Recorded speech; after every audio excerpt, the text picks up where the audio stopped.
नमस्कार मित्रों, आपका हमारे YouTube चैनल जीएस अध्ययन क्लासेस पर एक बार फिर से स्वागत है दोस्तों। तो दोस्तों, अगर आप हमारे चैनल पर नए हैं तो आप हमारे चैनल यानी जीएस अध्ययन क्लासेस को ज़्यादा से ज़्यादा लोगों तक शेयर करिए, क्योंकि हम अपने चैनल पर जो है टारगेट बैच संचालित कर रहे हैं, जो कि आपका सामान्य रूप से यूपी पीसीएस, यूपीआरओ तथा स्वास्थ्य शिक्षा अधिकारी यानी एचईओ के लिए बहुत ही लाभदायक है दोस्तों। तो दोस्तों, आज के वीडियो में हम जो है आज के वीडियो में हम आपके लिए जो है राज्य के नीति निदेशक तत्व यानी भारतीय राज्य व्यवस्था के अंतर्गत डीपीएसपी के बारे में चर्चा करेंगे, जहां से क्वेश्चन आपको एग्ज़ाम में ज़रूर देखने को मिलेंगे दोस्तों। तो आप वीडियो को शुरू से लेकर आखिरी तक देखिएगा, ताकि आपकी जो है डीपीएसपी की तैयारी अच्छी हो जाए। तो दोस्तों, वीडियो में देर न करते हुए टारगेट बैच के अंतर्गत आज राज्य के नीति निदेशक तत्व से बनने वाले फैक्ट पर हम जो है चर्चा कर लेते हैं दोस्तों। तो आज का टॉपिक है राज्य के नीति निदेशक तत्व। तो बात कर लेते हैं राज्य के नीति निदेशक तत्व। तो दोस्तों, नीति निदेशक तत्वों का उल्लेख संविधान के भाग 4 में अनुच्छेद 36 से लेकर 51 तक दिया हुआ है। यहाँ से भी क्वेश्चन पूछ लेता है कि राज्य के नीति निदेशक तत्व संविधान के किस भाग से लिया गया है। तो भाग 4 और अनुच्छेद 36 से 51 तक में इसका उल्लेख किया गया। ये कहाँ से लिया गया है? तो आयरलैंड के संविधान से जो है इसको लिया गया है। इसे लागू करना राज्य की इच्छा पर निर्भर करता है तथा इन्हें न्यायालय द्वारा लागू नहीं किया जा सकता, अर्थात इन्हें वैधानिक शक्ति नहीं प्राप्त है। इसके अलावा जो इससे पहले हमने मौलिक अधिकार पढ़ा था, तो उसमें जो है आपका जो है वैधानिक शक्ति आपका न्यायालय से प्राप्त थी, यानी भारतीय कानून के द्वारा उसको जो है वैधानिक शक्ति प्रदान की गई है। इसके अलावा डीपीएसपी को कोई भी वैधानिक शक्ति प्रदान नहीं की गई है। ठीक है, तो अंतर दोनों में यही है कि एक को जो है कानूनी अधिकार प्राप्त है, दूसरे को कानूनी अधिकार प्राप्त नहीं है। इसके अलावा आगे बात कर लेते हैं। तो अनुच्छेद 38 के तहत व्यवस्था है कि राज्य लोक कल्याण की अभिवृद्धि के लिए सामाजिक व्यवस्था बनाए गए, यानी राज्य का कर्तव्य ये होगा राज्य सरकारों का कि वो अपने राज्य के कल्याण के लिए, समाज के कल्याण के लिए जो है लोककारी यानी लोक के कल्याणकारी योजनाएं बनाएंगे, जिससे सभी जाति धर्म के लोगों को जो है कल्याण के साधन यानी पॉलिसीज का लाभ मिल सके। किसके तहत? अनुच्छेद 38 के तहत। इसके अलावा अनुच्छेद 39 में क्या दिया गया? तो अनुच्छेद 39 यानी 39A में के तहत सामान्य न्याय और निःशुल्क विधिक सहायता की व्यवस्था की गई, यानी किसका? सामान्य न्याय यानी एक समान न्याय और सभी को जो है निःशुल्क विधिक यानी कानूनी सहायता प्रदान की गई। इसके अलावा अनुच्छेद 40 के तहत ग्राम पंचायतों का गठन का प्रावधान किया गया है। ये इम्पोर्टेंट है, ग्राम पंचायत वाला, इसको देख लीजिएगा।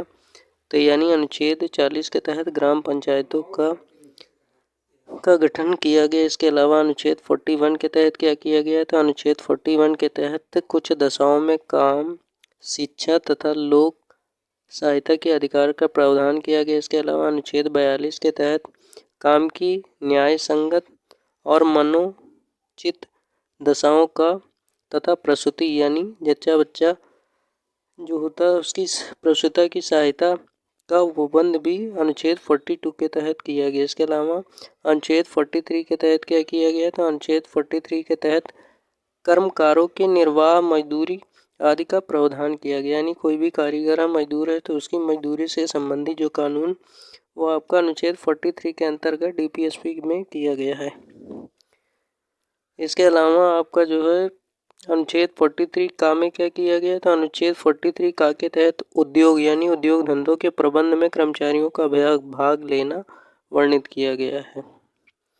अनुच्छेद 44 में क्या किया गया? तो ये बहुत ही इम्पोर्टेंट है, यानी कॉमन सिविल कोड के बारे में बात की जा रही है, जो कि इस समय भारत के 2 राज्यों में लागू किया गया। पहला आपका कौन है? उत्तराखंड, और दूसरा कौन सा है? गुजरात। यानी 2 राज्यों में जो है आपका समान आचार संहिता यानी कॉमन सिविल कोड का प्रावधान अनुच्छेद 44 के तहत किया गया है। इसके अलावा अनुच्छेद 45 में क्या किया गया? तो अनुच्छेद 45 के तहत 6 वर्ष से कम आयु के बच्चों के लिए प्रारंभिक बाल्यावस्था, देखरेख और शिक्षा का उपबंध किसमें किया गया? तो यानी क्या है कि अनुच्छेद 45 के तहत 6 वर्ष से कम आयु के बच्चों के भरण पोषण तथा उसके प्रारंभिक शिक्षा का उपबंध आपका अनुच्छेद 45 के तहत किया गया। इसके अलावा अनुच्छेद 46 के तहत अनुसूचित जाति, अनुसूचित जनजाति तथा अन्य दुर्बल वर्गों को शिक्षा तथा अर्थ यानी धन से संबंधित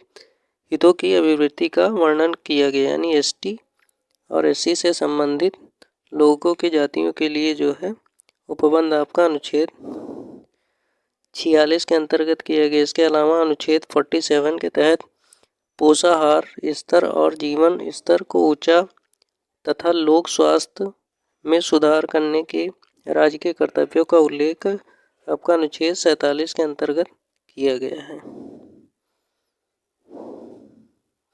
इसके अलावा अनुच्छेद 48 के तहत क्या किया गया है, तो कृषि एवं पशुपालन के संगठन से संबंधित प्रावधान आपका अनुच्छेद 48 के अंतर्गत किया गया। अनुच्छेद 48A यानी का के तहत क्या किया गया है, तो पर्यावरण के संरक्षण का प्रावधान तथा संवर्धन और वन्य जीवों की रक्षा का प्रावधान आपका अनुच्छेद 48 का में किया गया है। तो दोस्तों और देख लेते हैं कौन कौन से आपके डीपीएसपी जो है एग्ज़ाम के लिए बहुत ही महत्वपूर्ण है। तो इसके अलावा आपका अनुच्छेद 49 के तहत क्या है, राष्ट्रीय महत्व से संबंधित जैसे स्मारक हो गए, स्थान हो गए, वस्तुओं के संरक्षण का प्रावधान भी आपका अनुच्छेद 49 के तहत किया गया। इसके अलावा अनुच्छेद 50 के तहत आपका कार्यपालिका न्यायपालिका के पृथक्करण यानी अलग करने का प्रावधान किया गया। यानी कार्यपालिका को न्यायपालिका से अलग करने का प्रावधान आपका अनुच्छेद 50 के तहत किया गया है।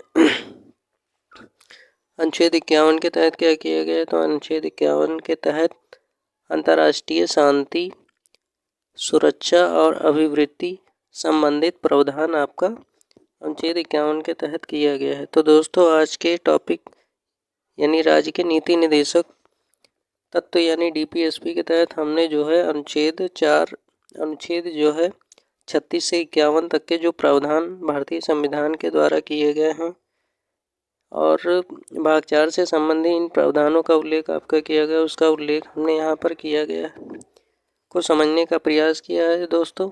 तो दोस्तों अगर आपको हमारा ये वीडियो पसंद आ रहा है तो आप हमारे चैनल यानी जीएस अध्ययन क्लासेस को ज़्यादा से ज़्यादा लोगों तक शेयर करिए और टारगेट बैच से जुड़िए ताकि उनकी भी तैयारी परीक्षा की हो सके और वो भी परीक्षा को क्वालिफाई कर सके। तो दोस्तों मिलते हैं फिर से एक नए वीडियो में, तब तक के लिए धन्यवाद।